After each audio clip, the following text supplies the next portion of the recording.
in spite of injuries and COVID and everything else, the guys just got in the gym every day and we worked and we practiced, and each day we wanted to just try to get better. But better wasn't good enough for these Owls as they are one and done at the AAC tournament. We're in Texas with a report. Rally around each other and let's help each other. This thing is about tempo, not just about football, but we're going to make sure that football represents this university well. A new era of Temple football has just begun. My exclusive sit down with new head coach Stan Drayton, where he talks about his vision for the future of Temple football.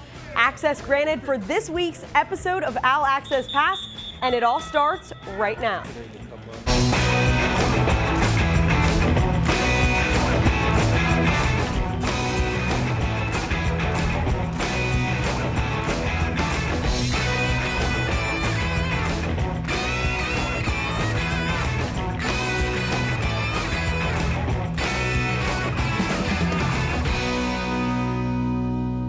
Hello, Owl fans, and welcome into TV Studio 3 for a very special edition of OwlAccess Pass. I'm Lindsey Moppert.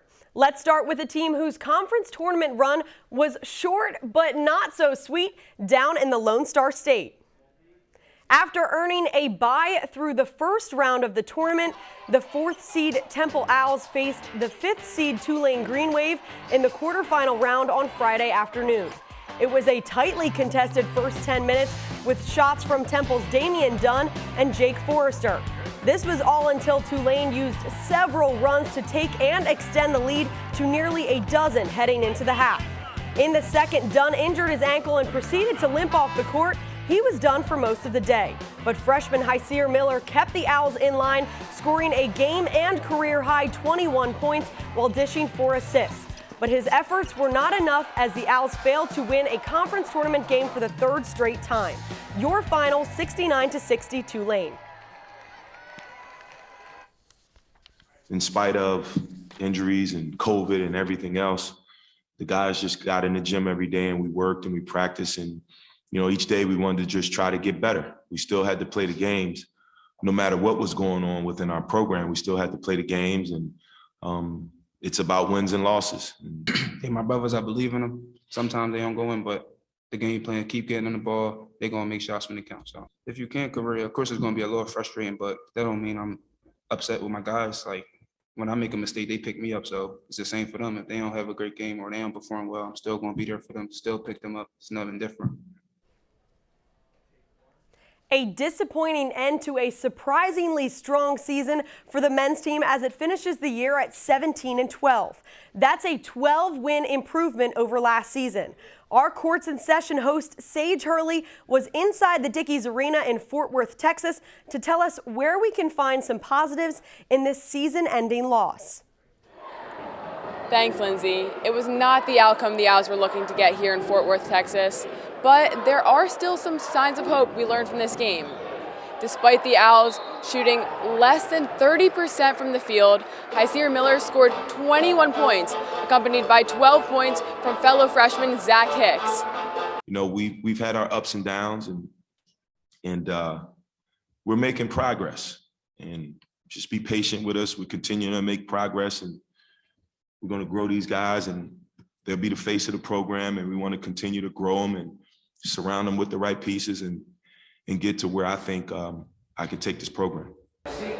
Miller and Hicks are the only players on Temple's entire roster to score more than 10 points in the game.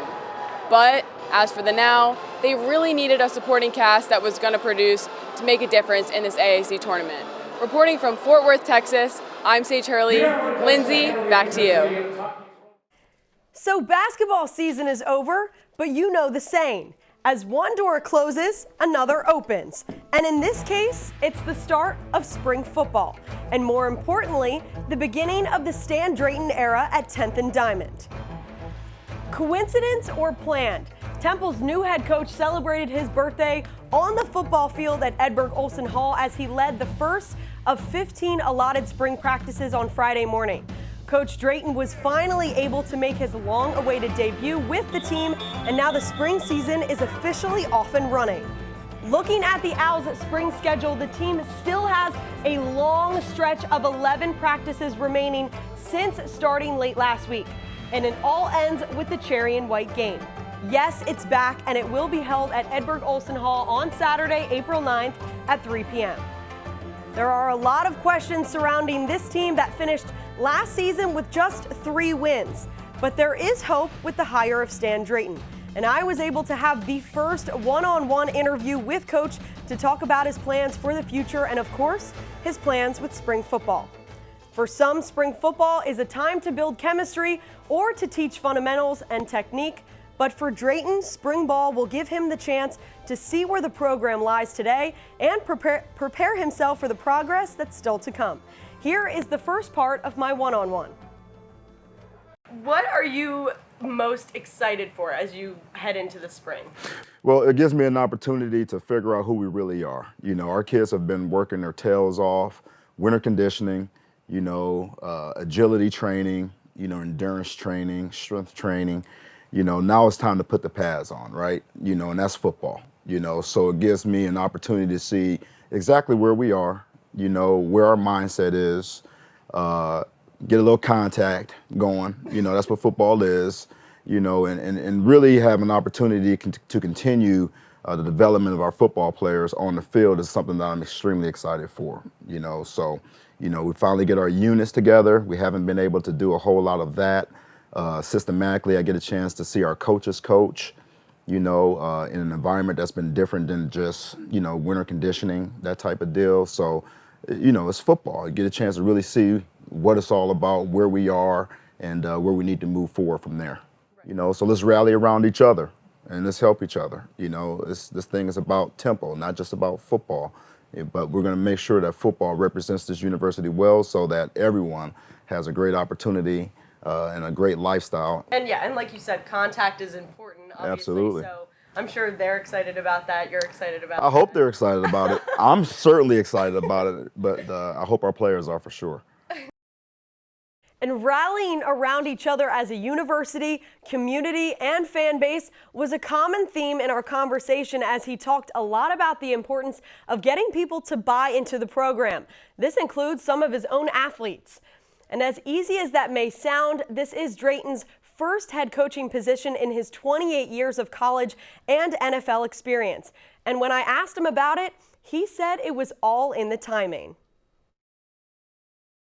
I think the opportunity presented itself. There's a time and a place for everything, right? And I believe that this was the time and the place for me to be the head football coach here at Temple. I've tried for other positions in the past, and it just wasn't that time. It wasn't the time or the place. So I think the good man upstairs had a timing for me right here at Temple, and this is a job that I've always wanted. It really is. It just fits my mindset, fits my personality. The demographics are exactly what I'm used to, so it's just the right time, and I'm excited about it. What would you say is your biggest challenge right now? I think the biggest challenge is buy-in. I think that anytime you're a first-time coach bringing in a brand new staff, trying to install a brand new culture, the number one goal is to get your players to buy into your philosophy and what you believe. I believe in developing the whole man, okay? I believe that football should be used as a vehicle to prepare young men for life. There's a lot of life skill lessons that happen on the field, indirectly. We're raising young men to be great husbands, fathers, productive citizens in society. And I feel like football is a great avenue to hone in on those skills, So that is what I've believed since I was a player, and that's what I've carried for 28 years. So that's what I'm bringing to Temple, and I hope it's well received. I also spoke with Drayton about being Temple tough. He initially called it a chip on your shoulder. Drayton said that he told his players that it's a choice and they're going to need to step away from any distractions and get back on track to being great if they want to be Temple tough on his team. Opening day will be here before you know it, September 2nd versus Duke. Now moving on and looking at lacrosse. It was an unexpected turn of events as the 18th ranked Owls fell to the unranked Delaware Blue Hens. This was Temple's first loss against an unranked team so far this season. It was a second half game for the Blue Hens as Temple was still on top heading into the final quarter. Belle Mastro-Pietro scored her 6th hat trick in 7 games, and even Quinn Nicolai earned one with 3 on the day. But Delaware outscored Temple 5-2 in the second half to complete the comeback.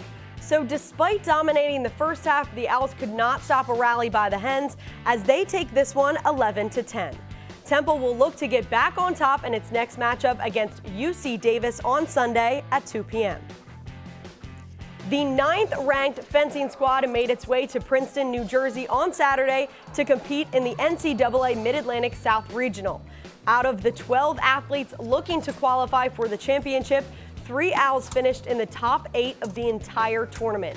Naomi Ross's 3rd-place finish was the highest of the day for Temple, and Foyalist Anna Novoseltseva placed 7th, and her sister Elizabeth Novoseltseva placed 8th. The team now waits for the NCAA national selections to be made by the fencing committee Tuesday afternoon. Former Temple football standout Hassan Reddick signed a 3-year contract worth almost $50 million to come home to Philadelphia. Reddick played 4 seasons for the Owls from 2013 to 2016 as a walk-on. He recorded 98 tackles and 18 sacks over his college career. He was then drafted 13th overall to the Arizona Cardinals before getting signed to the Panthers on a 1-year contract, reuniting with his coach at Temple, Matt Rule. Reddick recorded 31 sacks, 11 forced fumbles, and 323 tackles over his NFL career so far. And according to his social media, he is more than happy to be returning home to Philadelphia. That will just about do it for this episode of OwlAccess Pass. And until next week, same time, same place, your access is now up. For the entire crew, I'm Lindsey Moppert. Have a very lovely week, everyone.